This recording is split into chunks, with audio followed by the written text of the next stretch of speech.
Commander Jake Morrison was drinking his morning coffee when the alarm started screaming across the Earth Defense Station. The hot liquid spilled on his uniform as he jumped up from his desk. Outside the window, Mars looked the same as always, red and quiet. But something had changed. Something big. "Commander, you need to get to the communication center right now," said Lieutenant Karen White over the intercom. Her voice shook with excitement or fear. Maybe both. Jake ran through the metal hallways of the station. Other officers looked confused and worried. Nobody knew what was happening. When he reached the communication center, he saw Dr. Lisa Torres standing in front of a wall of screens. Her dark hair was messy, and her eyes were wide with shock. "Jake, look at this," she said, pointing at the main screen. "We got a message. From space? From aliens?" The screen showed strange symbols that moved and changed like water. They pulsed with blue light and made soft musical sounds. Jake had never seen anything like it. No human had. "Are you sure it's from aliens?" Jake asked. Lisa nodded fast. "I've been studying languages my whole life. This is not from Earth. The patterns are too different, too complex. And Jake, I think they're asking for help." Captain Ryan Bell walked into the room. He was a big man who usually worked with sea animals. The government had brought him to the space station because they thought his knowledge of ocean life might be useful someday. Nobody expected that day to come so soon. "Going on?" Ryan asked. "First contact," Lisa said quietly. "Real first contact?" The three of them stared at the screen as the alien symbols kept moving. The sounds were almost like whale songs, but stranger, more desperate. "Can you understand any of it?" Jake asked Lisa. "I'm trying. Give me time." Lisa sat down at her computer and started working. Her fingers moved fast across the keyboard. The patterns repeat. "That's good. It means they want us to learn their language." Hours passed. Jake called Admiral Katie Brooks on Earth to report what they found. She told him to keep everything secret until they knew more. Ryan brought food and coffee for Lisa while she worked. The alien message kept playing over and over. Finally, Lisa sat back in her chair. "I think I have something," she said. "It's not perfect, but I can understand parts of it." "What do they say?" Jake asked.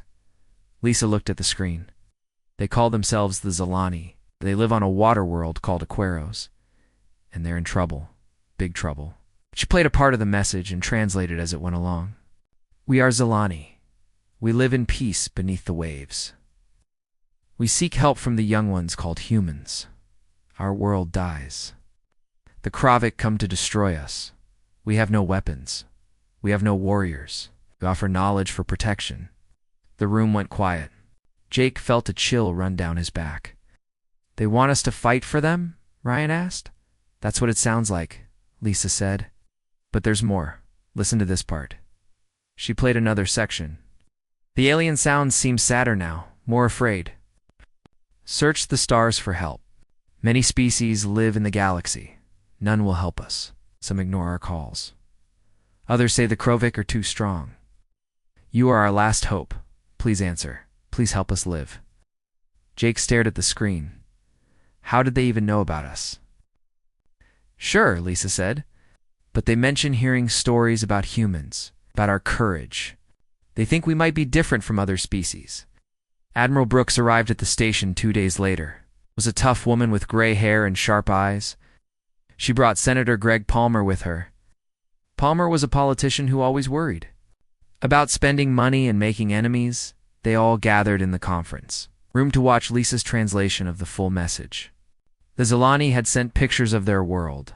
Aquaros was beautiful. Crystal cities floated under blue-green oceans. The Zilani looked like dolphins mixed with octopus, smooth skin and intelligent eyes. But the message also showed the enemy. The Krovik were like giant insects with metal armor and sharp claws. Their ships were dark and covered with weapons. They had surrounded Akros and were preparing to attack. "Why should we get involved?" Palmer asked, after seeing everything. "We don't know these aliens. We don't owe them anything.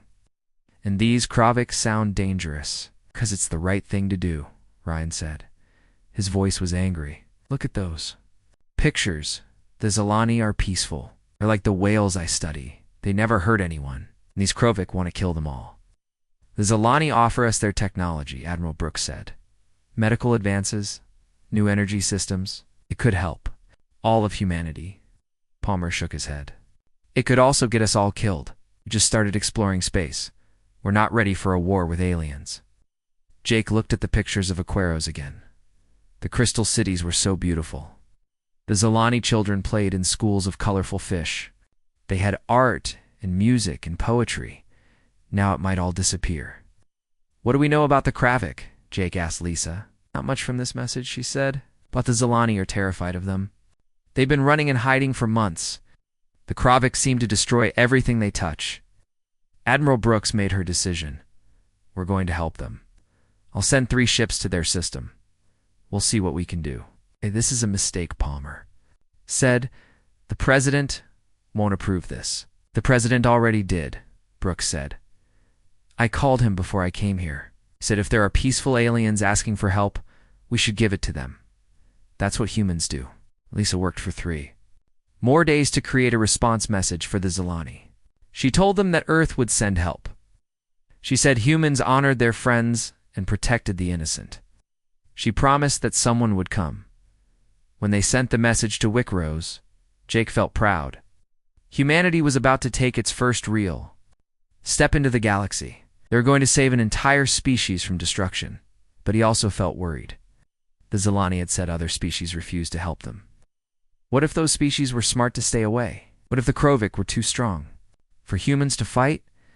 Ryan stood next to him as they watched the message disappear into space. Do you think we can really help them? He asked. Jake looked at the pictures of the Zilani children one more time. We have to try, he said. If we don't, who will? Do. Weeks later, 3 Earth ships left for Wickrose. Captain Danny Rodriguez commanded the UES Liberty, the biggest and strongest ship in Earth's fleet. Jake wanted to go with them, but Admiral Brooks needed him to stay at the station and coordinate communications as the ships disappeared into the darkness between stars. Jake wondered if they would ever see them again. The Zilani were counting on humanity to save them. But Jake was starting to realize that maybe humanity needed saving too. The Krovik were out there somewhere, destroying worlds and killing billions of innocent beings. Now they would learn about Earth. They would learn about humans. And Jake wasn't sure that was a good thing, but it was too late to change their minds now. The message was sent. The ships were flying through space. And somewhere in the galaxy, the Zilani were waiting for their salvation to arrive, Jake. Just hoped they would get salvation instead of something much worse. Captain Danny Rodriguez stood on the bridge of the UES Liberty and watched the blue-green world of Aquaros grow larger on the main screen. After 3 weeks of traveling through space, they had finally reached the Zilani homeworld. But what? He saw made his stomach turn cold. Huge alien ships floated around the planet like metal sharks. They were dark gray and covered with weapons that glowed red in the darkness. These were Krovik warships, and there were dozens of them. The beautiful water world was trapped inside a cage of enemy vessels. Captain, we're getting signals from the planet's surface, said Lieutenant Amy Foster from her station. It's the Zilani. They're trying to talk to us. Put it through, Danny said. The screen filled with the image of a Zilani floating in clear blue water. The alien looked like a dolphin that could use its flippers like hands.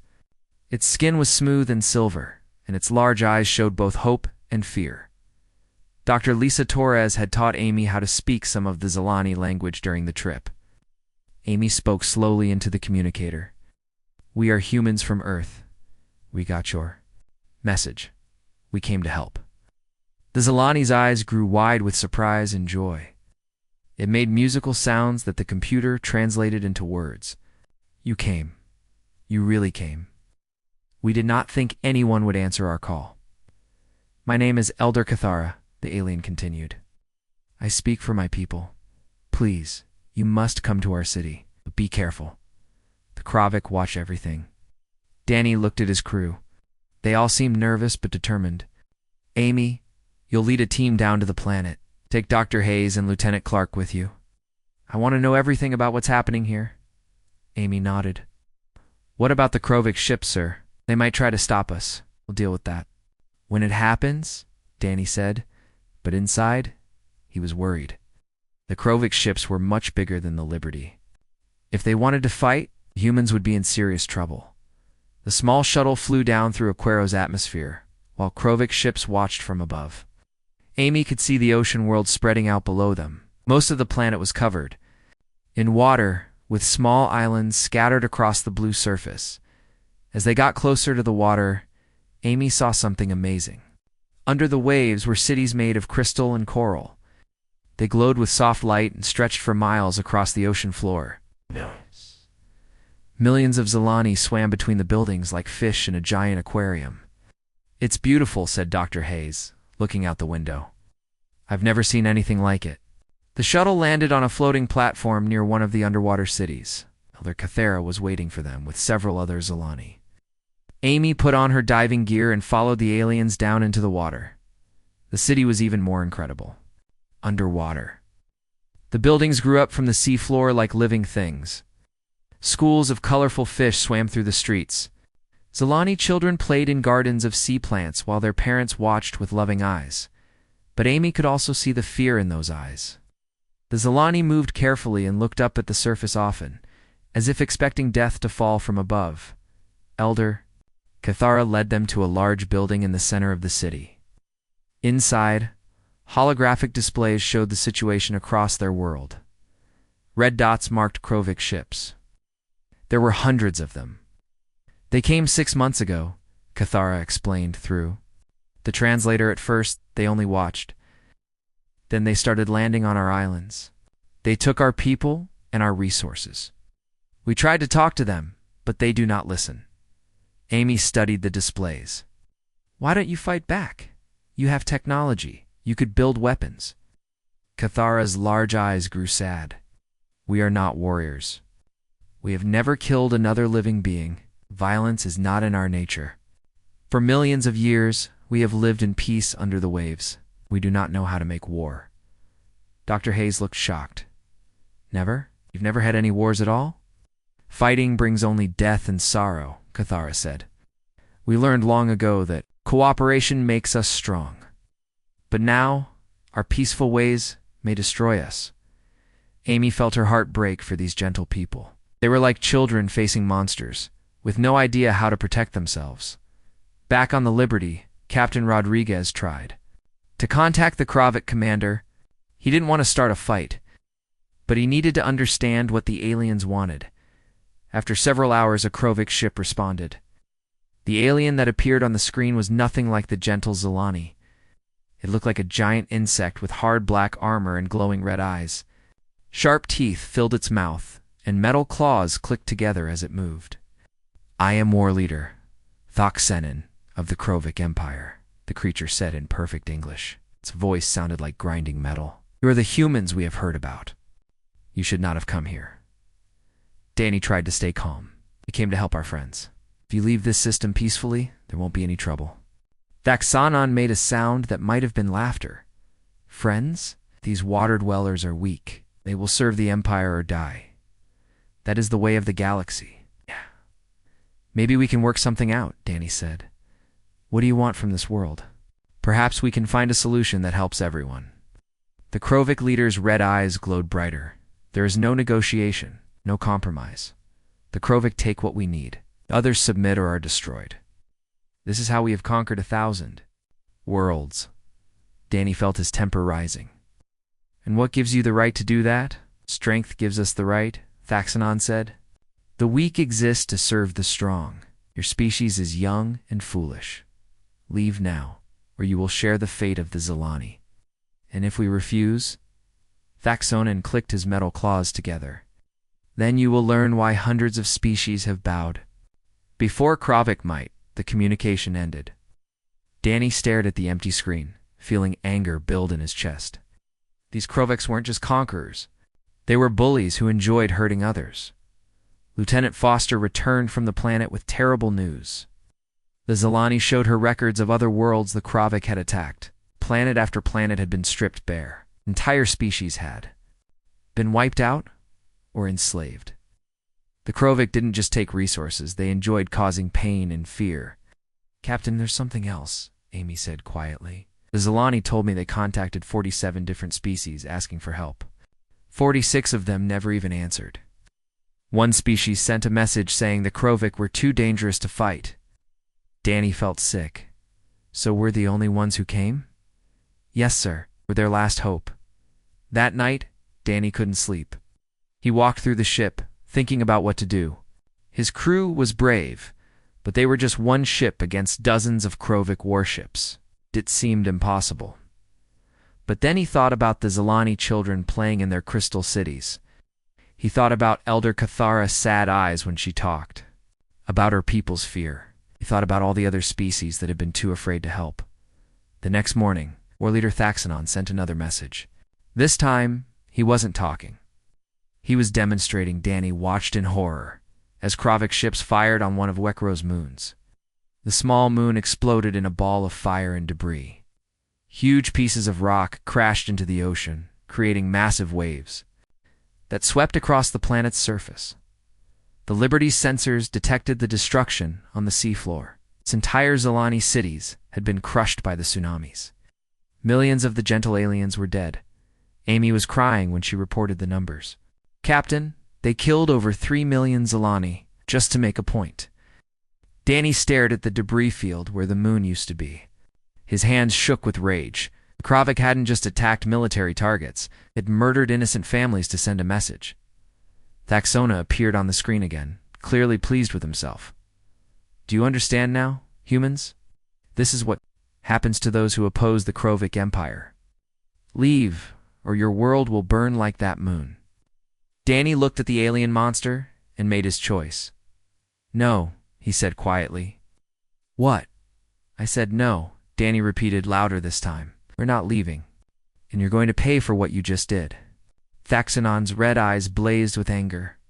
Foolish creatures will die screaming like all the others. The communication ended, but Danny wasn't afraid anymore. He was furious.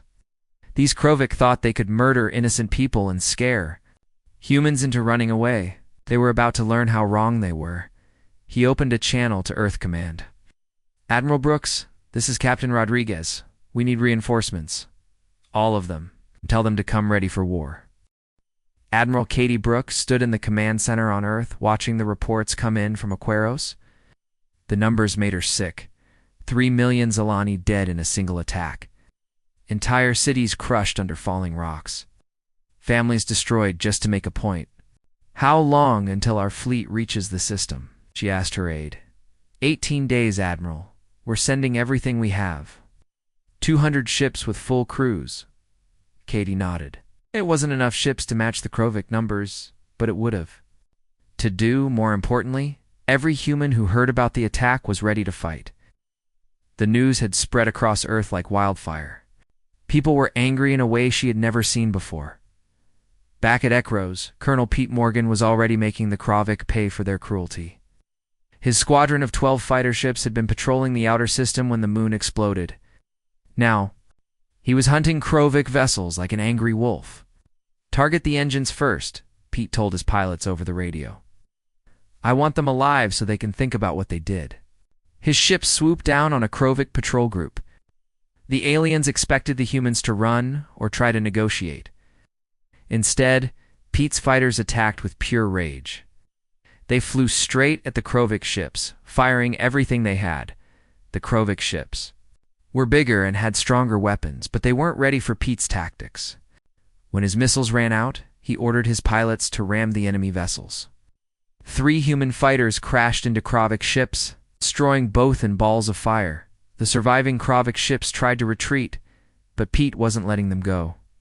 His remaining fighters chased them across the system, shooting them down one by one. By the end of the day, 12 Krovik ships were floating dead in space. War Leader Thaxanon was confused by what he saw. These humans fight like animals, he told his officers. They show no fear of death. Perhaps they are more dangerous than we thought, suggested his second-in-command. Thaxanon's red eyes glowed with anger. Impossible. They are young and weak. We will crush them like we crushed the others.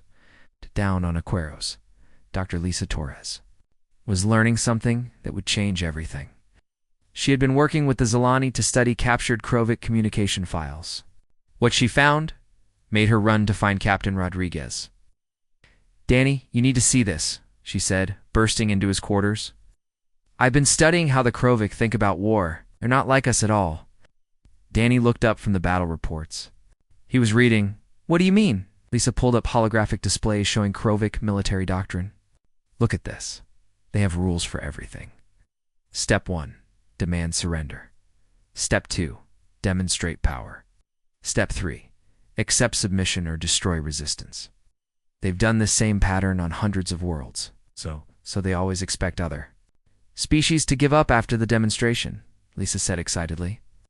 "Every single species they've fought has either surrendered or followed predictable military tactics. But we're not doing either."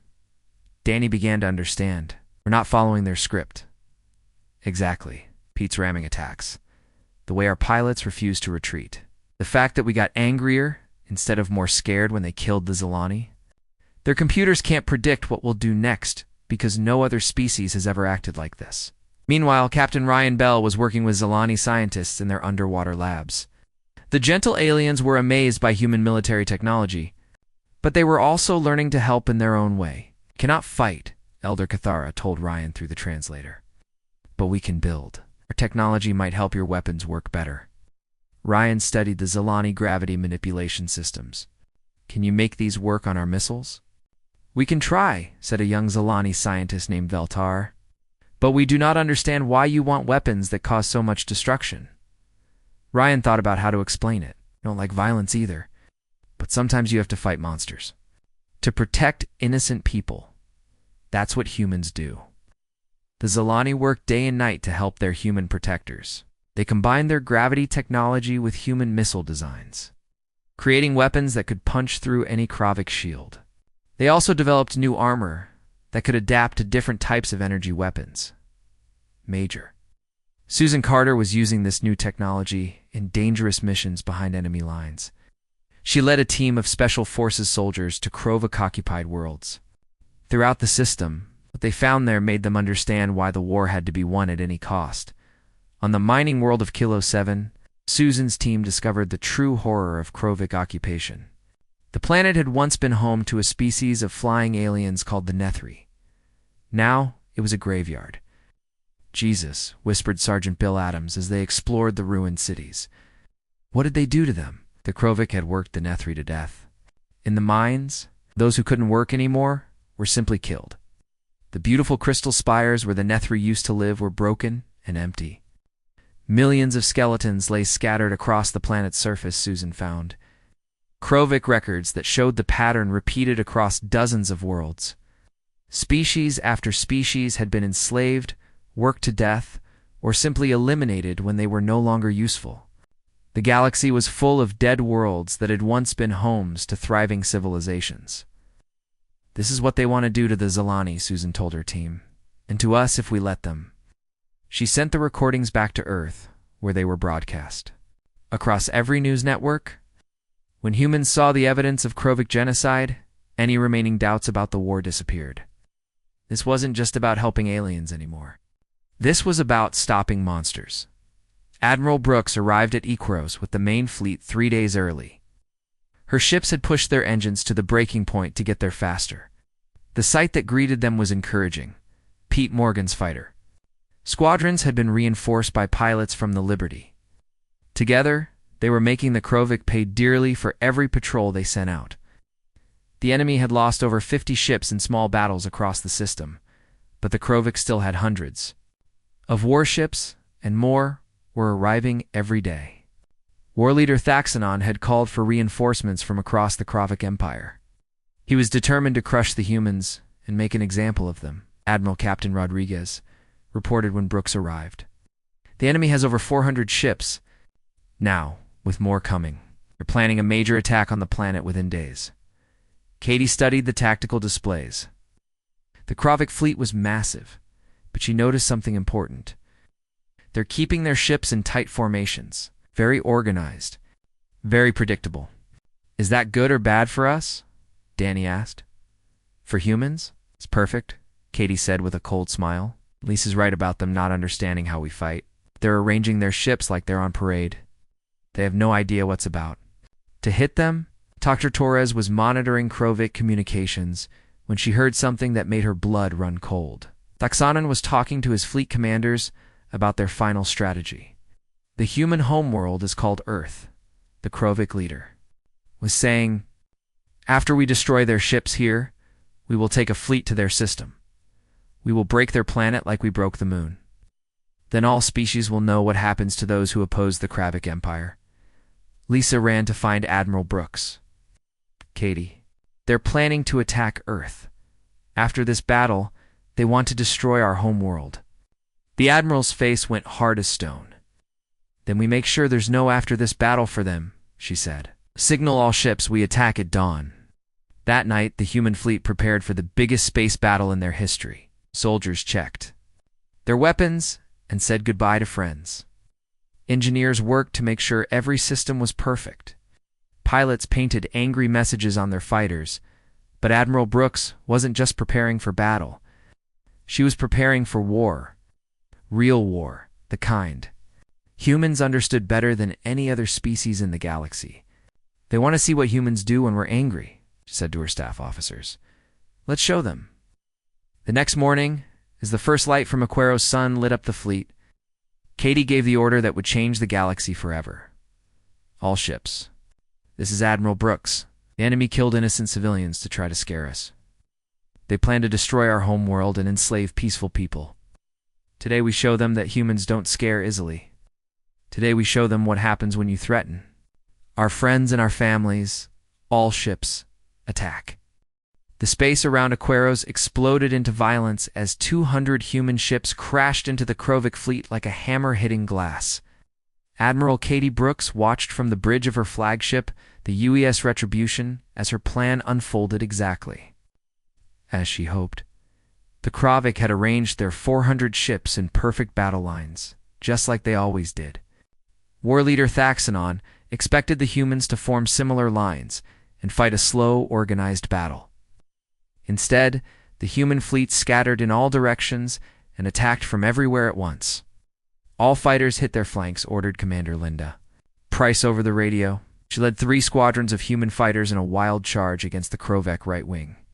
Her ships moved like angry hornets, stinging and retreating before the enemy could respond. The Krovic computer systems couldn't handle the chaos. Their ships were designed to fight enemies who followed military rules. But humans didn't follow anyone's rules except their own. Captain Joe Turner commanded the UES Retribution's weapon systems. Dad! The huge battleship was Earth's newest and strongest warship, armed with experimental weapons that combined human engineering with Zilani technology. Target their command ship, Katie told him.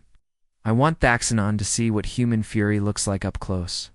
The Retribution's main guns fired gravity torpedoes that the Zilani had helped design. The purple energy weapons twisted space itself as they flew toward the Krovic flagship.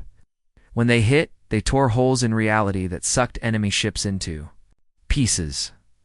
War leader Thaxonon watched in shock as 3 of his escort ships simply disappeared into the gravity tiers. What are these weapons? He screamed at his science officer. Unknown technology, war leader. Our shields cannot stop them. Impossible. We have conquered 1,000 worlds. No species has weapons like this, but the Krovic were learning that. Humans were not like any species they had ever fought. Colonel Pete Morgan proved this when he led a suicide attack on their main battle line. All ships, follow my lead, Pete said calmly into his radio. We're going to ram right through there. Center. His 20 ships accelerated to full speed, heading straight for the biggest Krovic vessels. The enemy thought the humans were trying to break through their lines and escape. They were wrong. Pete's ships didn't try to escape. They flew directly into the Krovic formation and started ramming enemy vessels. When human ships exploded, they took Krovic ships with them. Pete himself crashed his fighter into a Krovic cruiser. Destroying both ships in a ball of fire, the Krovic fleet began to fall apart. They had never seen tactics like this. In their experience, other species tried to minimize their losses and preserve their ships. Humans seemed willing to trade their lives to kill more enemies. War leader, we've lost 60 ships in the first hour, reported Thaxonon, a tactical officer. Humans are fighting like madmen. Retreat to defensive positions, Thaxanon ordered. We will let them come to us. But Admiral Brooks wasn't going to let them regroup. She had studied every battle that Krovic had ever fought, and she knew their weakness. They always tried to control the pace of combat. Today, humans would control everything. All ships, maintain pressure, she ordered. Don't give them time to think. Captain Danny Rodriguez led a group of destroyers in hit-and-run attacks on the Krovic supply ships. While the main fleets fought, he was cutting off the enemy's ability to repair and refuel their vessels. Target their fuel tankers first, Danny told his captains. Without fuel, even the biggest ship is just a floating target. His ships darted through the asteroid fields around Aquaros, using the rocks for cover as they hunted Krovic support vessels. The enemy tried to escort their supply ships, but Danny's captains were too smart and too fast. Lieutenant Amy Foster was leading boarding parties onto damaged Krovic ships. Her job was to capture their computer systems and learn about Krovic military plans. What she found made her sick, but also gave her hope. Admiral, you need to see this, Amy reported from inside a captured Krovic cruiser. I found their communications with other Krovic fleets. The enemy had been sending messages across their empire asking for help. But the responses Amy found were not what she expected. War Leader Thaxanon, we cannot send reinforcements, read one message from a Krovic admiral. The humans have attacked our supply bases in the Kepler sector. We need all our ships to defend against their raids. Another message was even more interesting. Our science division reports that human weapons violate several laws of physics. How is this possible? Our ship designers are demanding to study human technology immediately. Amy realized what was happening. The war wasn't just being fought at Akros anymore. Human forces were attacking Krovic positions all across the galaxy. Major Susan Carter was leading one of those attacks. Her Special Forces team had captured a Krovic mining operation in the Vega system. But instead of just destroying it, they were using it as a base to free enslaved alien workers. How many prisoners can we evacuate? Susan asked her sergeant. It's about 2,000, Major. They're from 6 different species. Most are too weak to travel far. Susan looked at the rescued aliens. They were thin and scared, with scars from Krovic torture devices. Some had been slaves for decades, but their eyes showed hope when they saw human soldiers. We'll make room, Susan decided. No one gets left behind. Her team had rescued over 10,000 slaves from various Krovic facilities. Word was spreading across the galaxy that humans were not only fighting the Krovic Empire, but also freeing their victims. Back at Aquaros, the main battle was reaching its climax. Krovic had lost over half their ships, but they were fighting desperately now. War Leader Thaxanon knew that if he lost this battle, the entire empire might fall. The planet killer weapon, he ordered his weapons officer. But War Leader, our own ships are still in the area. I don't care. Destroy the planet. Kill the humans and the Zilani together. The Krovic flagship began charging a massive weapon designed to crack planets apart. If it fired, Aquaros would be destroyed along with everyone on it. Captain Joe Turner saw the energy building up on the enemy command ship. Admiral, they're preparing some kind of super weapon. Katie looked at the tactical display. The Krovic flagship was surrounded by escort ships and defensive platforms. A normal attack would never get through in time. Joe, can the Retribution's main guns punch through their defenses? Not fast enough, Admiral. I need at least 10 minutes to break through their shields. Katie looked at the timer showing how long until the planet killer weapon would fire. 8 minutes. Then we do this the human way, she said. All power to engines. We're going to ram them. Admiral, that's suicide. The ship will be destroyed. Better than letting them destroy a whole planet, Katie said calmly. All hands prepare for impact. We're going to save Aquaros even if it kills us. The UES Retribution turned toward the Krovic flagship and accelerated to maximum speed. The huge human battleship built up more and more velocity as it flew straight at Thaxanon's vessel. War Leader Thaxanon watched the human ship approaching and finally understood what he was facing. These humans would rather die than let innocent people be hurt. They would sacrifice everything to protect others. They're insane, he whispered. "No," said his science officer quietly. "There's something we've never encountered before. They're heroes." The Retribution smashed into the Krovik flagship just as the planet-killer weapon was about to fire. Both ships exploded in a fireball that lit up half the solar system. Admiral Katie Brooks and war leader Thaxanon died together in the explosion, along with thousands of their crew members, but Aquaros was saved. The remaining Krovik ships, seeing their leader dead and their superweapon destroyed, began to retreat. They had never experienced a defeat like this. The entire Krovik fleet had been broken by a smaller human force that fought with impossible courage. Captain Rodriguez took command of the surviving human ships. "Let them go," he told his officers when they wanted to chase the retreating Krovik. "We've made our point." Down on Aquaros, Elder Cathara and the surviving Zilani watched the human ships floating in space. Many were damaged or destroyed, and thousands of brave humans had died to save the Zilani homeworld. Why did they sacrifice so much for us? Cathara asked Dr. Lisa Torres. Lisa looked up at the stars, where Admiral Brooks had given her life. "'Cause that's what friends do," she said simply. "Humans protect the people they care about, no matter what it costs." The Battle of Aquaros was over, but the war was just beginning. Across the galaxy, the Krovik Empire was learning that they had awakened something far more dangerous than they ever imagined. They had wanted to destroy humanity's spirit by killing innocent Zilani. Instead, they had unleashed humanity's fury on the entire galaxy. 6 months after the Battle of Aquaros, Captain Danny Rodriguez stood on the bridge of his new flagship and watched the Kravik homeworld grow larger on the screen. The planet called Kravik Prime was dark and ugly, covered with metal cities and weapon factories. This was where the galaxy's greatest evil had been born. Behind Danny's ship flew the largest human fleet ever assembled. Over 1,000 vessels filled the space around the enemy capital, carrying 2 million human soldiers and crew members.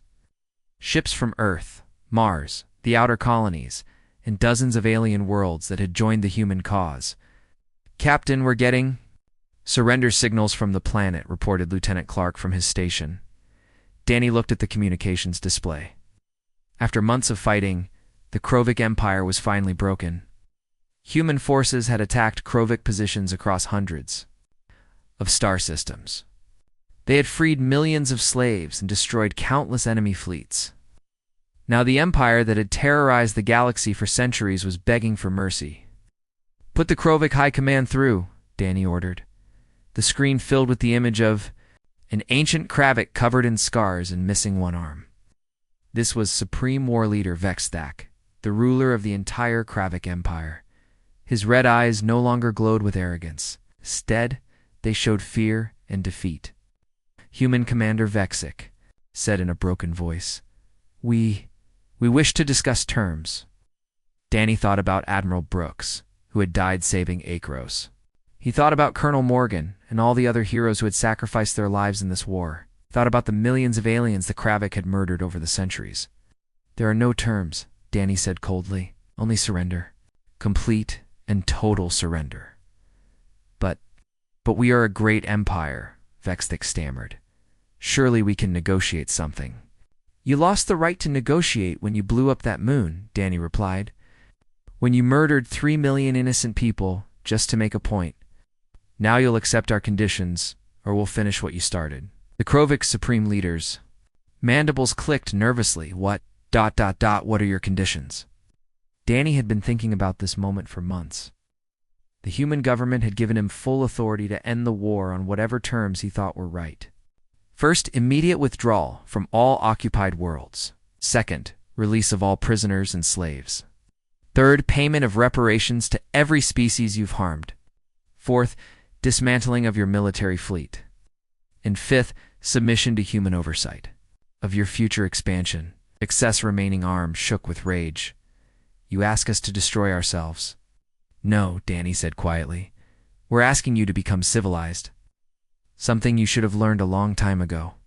Dr. Lisa Torres was watching the negotiation from the communication center. She had been promoted to Earth's first ambassador to the galactic community. After translating for dozens of alien species during the war, Now she was helping to write the treaty that would reshape the galaxy. Danny's being generous, she told. Her aid. Most of the freed slave species want the Kravik completely exterminated. It was true. Representatives from hundreds of worlds had come to Kravak Prime demanding justice for centuries of suffering. Some wanted the Kravak homeworld destroyed. Others wanted every Kravak soldier executed. The hatred ran deep across the galaxy. But humans had learned something important during the war. Destroying your enemies completely just created new problems. Better to defeat them and then help them become better than they were. Captain Ryan Bell was on the planet's surface, overseeing the liberation of the Kravik slave camps. What he found there made him sick, but also proud of what humanity had accomplished. Millions of aliens from dozens of species were being held in terrible conditions. They had been worked nearly to death in weapons factories and mining operations. Some had been prisoners for their entire lives, born into slavery and never knowing freedom. How many survivors are we looking at? Ryan asked Major Carter, who was coordinating the rescue operations. About 8 million across the entire planet, Susan replied. Most are in bad shape. It'll take months to get them healthy enough to travel home. Ryan looked at a group of young aliens who had never seen sunlight before, being freed from an underground factory. Human medics were treating their injuries while translators tried to explain that they were safe now. It was worth it, he said, quietly. Every ship we lost, every person who died, it was worth it to save these people. Susan nodded. The Zilani have been amazing. They're sending medical ships to help with the refugees. Even after everything they suffered, they still want to help others. Kethra had indeed become one of humanity's strongest allies. The gentle Zilani had overcome their peaceful nature enough to provide support ships and medical aid throughout. The war they couldn't fight, but they could heal. Back in space, the surrender ceremony was beginning. Supreme War Leader Vextek came aboard Danny's flagship with the other Kravik leaders. They moved slowly, their heads down in defeat. The ceremony was broadcast across the galaxy. Billions of beings on thousands of worlds watched as the mighty Kravik Empire officially surrendered to the young human species. By the authority given to me by the Earth Defense Council and the Galactic Liberation Alliance. Danny read from the treaty, I accept the unconditional surrender of the Kravik Empire. This war is over. But even as he spoke the words, Danny knew the real work was just beginning. Humanity had won the war. But now they had to help rebuild a galaxy that had been torn apart by centuries of Kravik. Brutality. Dr. Torres was already working on that problem. In the months since Aquaros, she had been contacted by representatives from over 300 alien species. Most had never heard of humans before the war started. Now they all wanted to know more about the species that had done what no one else could do. We're getting requests for trade agreements, defense treaties, and cultural exchanges from all over the galaxy, she told Danny after the surrender ceremony. Everyone wants to be humanity's friend now. Danny felt tired. The war had cost so much. Earth's shipyards were working around the clock to replace the vessels they had lost. Millions of human families were mourning loved ones who had died fighting the Kravik. The victory had come at a terrible price. What do they want from us? He asked. Protection mostly, Lisa said. They're terrified that another species like the Kravik might rise up someday. They want humans to be the galaxy's policemen. And what do you think about that? Lisa looked out at the stars through the ship's window. I think we don't have a choice. We've proven that we're willing to fight for others. Now everyone expects us to keep doing it. She was right. In the year that followed the Kravik surrender, humanity found itself at the center of galactic politics. Species that had hidden from the Kravik for centuries now looked to humans for leadership and protection. Captain Joe Turner, who had survived the destruction of his ship at Ekros, was promoted to admiral and put in charge of the new Galactic Defense Force. His job was to make sure nothing like the Kravik Empire could ever rise again. It's ironic, he told his staff during a planning meeting. Zilani wanted us to save them from monsters. But in doing that, we became something the galaxy had never seen before. His aide looked confused. What do you mean, sir? We became the monsters that protect people from other monsters, Joe explained. The galaxy is full of species that are either too peaceful to fight or too weak to win. Now they all look to us when there's trouble, it was true. In just 2 years, humanity had gone from a unknown species to the most feared and respected power in the galaxy. Human ships patrolled trade routes that had been unsafe for centuries. Human diplomats mediated disputes between alien species. Human soldiers stood guard on worlds that had never known peace, but the cost was always there. Ryan Bell, now working as Earth's Minister for Refugee Affairs, spent his days helping aliens whose worlds had been destroyed by the Krovic. Many would never recover from what they had suffered. "Sometimes I wonder if we did the right thing," he told Lisa during one of their regular meetings. "We saved the Zilani, but we also turned ourselves into the galaxy's army." Lisa thought about Elder Kethera, who had become like a grandmother to the human diplomatic corps. The wise Zilani had told her something important just the week before. It said that every species faces a choice when they encounter evil, Lisa told Ryan. They can look away and hope someone else deals with it, or they can stand up and fight even when it's dangerous. Most species choose to look away, and humans, we choose to fight, Lisa said simply, even when it costs us everything. Even when it changes us into something we never wanted to be. Ryan nodded. He understood now why other species both loved and feared humanity. Humans had saved the galaxy from the Krovic Empire, but in doing so, they had become something new. They were no longer just another young species exploring the stars. They were the guardians of galactic civilization. The Zilani had gotten their salvation just as they had asked. But they had also gotten humanity's fury. It's unleashed on everyone who threatened the innocent. And the galaxy would never be the same. 10 years later, Captain Danny Rodriguez stood in his garden on Earth, watching his children play under the afternoon sun. The war seemed like a lifetime ago, but he still thought about it every day. A message arrived on his personal communicator. It was from Elder Kethera on Aquaros.